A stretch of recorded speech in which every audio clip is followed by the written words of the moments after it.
Yves Joly, vous êtes président fondateur du réseau RISPO et vous, Emmanuel Adler, vous êtes président actuellement de ce réseau qui réunit des professionnels de la valorisation des résidus de biodéchets. Expliquez l'histoire de ce réseau de professionnels, ses activités actuelles et ses objectifs, et puis le sens de cette journée aujourd'hui sur la plateforme OVAD près de Bourg-en-Bresse, dans l'ensemble de vos actions. Alors moi je vais faire le petit point historique et puis Emmanuel reprendra le présent.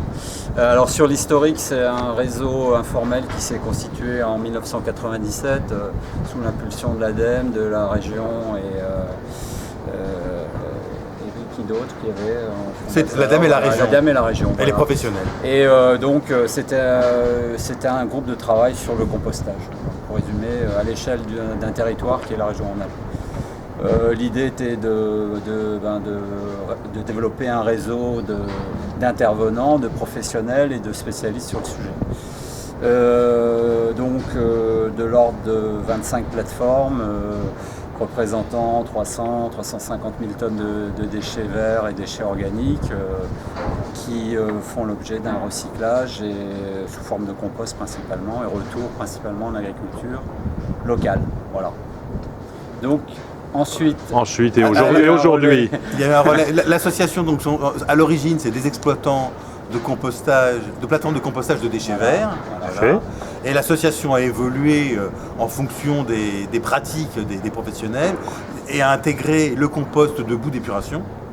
Donc il y a un certain nombre de plateformes de compostage qui reçoivent des boues des stations d'épuration et les ordures ménagères, soit sous forme de biodéchets, comme le site de Voiron par exemple, soit des ordures qu'on va appeler résiduelles, comme celles qui sont traitées sur cette usine. Voilà. Donc aujourd'hui, l'association RISPO, c'est une 60aine d'adhérents, c'est une 20aine de plateformes certifiées pour des sites qui font du compost, comme historiquement de déchets verts, du compost de boue et du compost de déchets ménagers, soit biodéchets, soit ordures ménagères résiduelles. Voilà. Et l'association, pour suivre l'évolution des pratiques, a intégré la problématique méthanisation, qui, au moins pour les ordures ménagères, est systématiquement couplée à du compostage.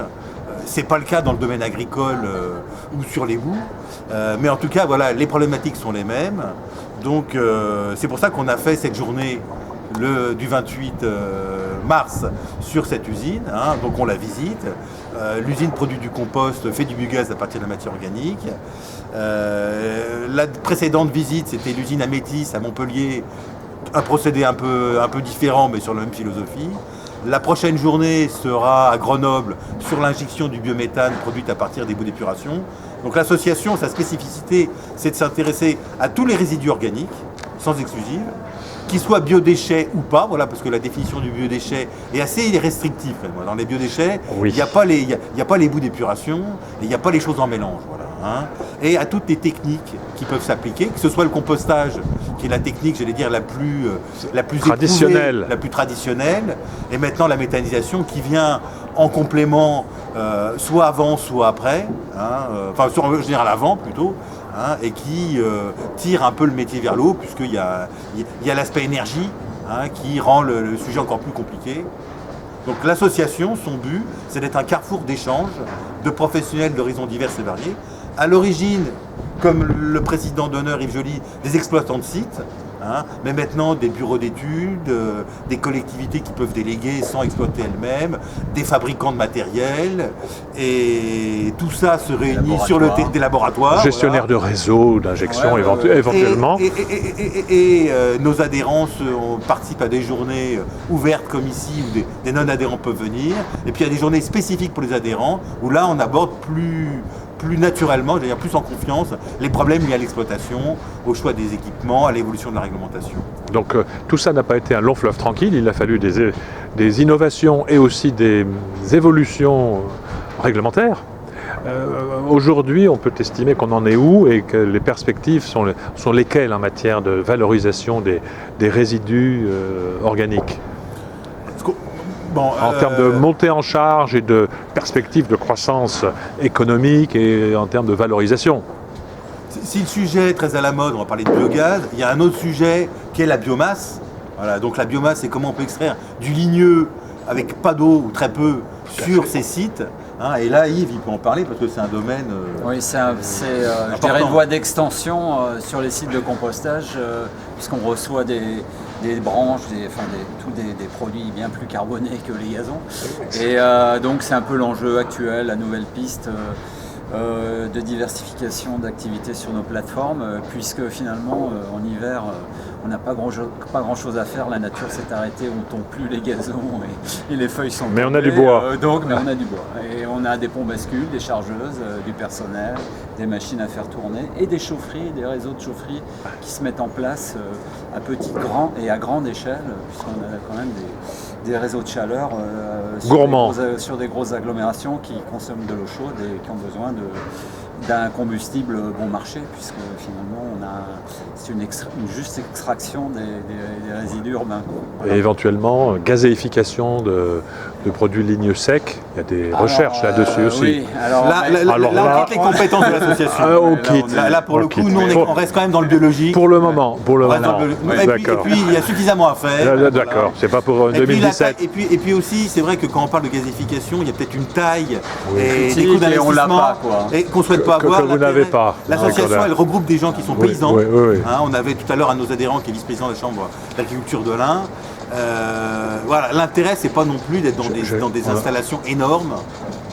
Très bien. On reste modeste sur ces sujets de l'organique qui concernent énormément de monde, que ce soit des bouts d'épuration, ou ces déchets ménagers, ou des déchets verts. Très bien. Ou des effluents d'élevage aussi. Effluents d'élevage. Alors, puisque vous nous faites l'honneur de diffuser un peu l'information sur notre association, on a une grosse journée en préparation avec VET AgroSup à Lyon, le 29 juin, sur un sujet ô combien innovant, puisque c'est comment on peut valoriser ces biodéchets pour produire des insectes qui peuvent être utilisés ensuite en alimentation. On a quelques sujets exotiques.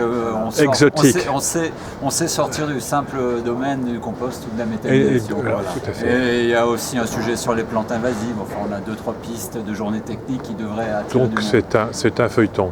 Voilà. Et puis un dernier point que peut-être pour terminer la présente association, c'est la certification. Oui. Voilà. Donc Yves